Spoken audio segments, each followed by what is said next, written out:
आचार्य ज्ञान सागर महाराज की समाधि हो चुकी थी और आचार्य महाराज उस समय अजमेर में विराजमान थे। 13 का दिन था और लोगों ने सोचा कि शरद पूर्णिमा परसों है और वह आपस में चर्चा कर रहे थे कि परसों शरद पूर्णिमा का दिन है, उस दिन आचार्य महाराज का जन्म हुआ था, तो अपन को कार्यक्रम किस तरह से करना है, कैसी क्या कार्यक्रम की योजना वह बैठे बैठे आपस में चर्चा कर रहे थे। और यह चर्चा आचार्य महाराज के कान में पड़ गई कि शरद पूर्णिमा का कार्यक्रम मनाने वाले हैं। आचार्य महाराज प्रत्येक अष्टमी और चतुर्दशी को उपवास करते थे और आचार्य महाराज ने जैसे ही कानों में यह शब्द पड़े कि शरद पूर्णिमा को एक कार्यक्रम मनाने वाले हैं और कार्यक्रम इन्होंने बदल दिया। चतुर्दशी को उपवास करते थे सो उस दिन आहार को उठ गए और आहार को उठ के आए और देखा गृहस्थ लोग छोड़ के गए और ये जंगल चले गए। जंगल चले गए, शाम को 6 बज गए पर अभी लौटे ही नहीं। चलो चलो देखते हैं, देखा जाके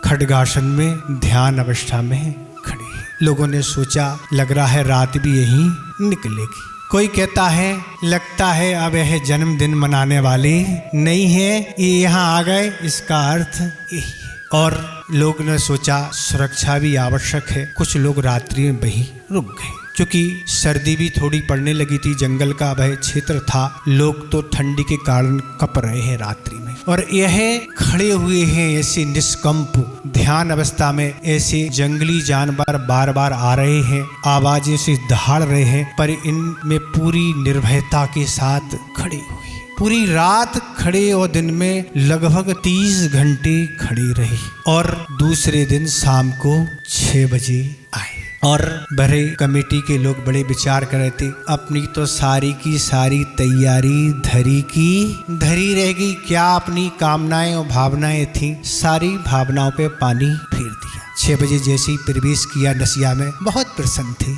और ये लोग बड़े दुखी थे। और यह जैसे आचार्य महाराज अपने पार्टी पर जाकर बैठे और नमोस्तु किया और गुरुदेव से कहा, गुरुदेव क्या आपका स्वास्थ्य खराब है क्या?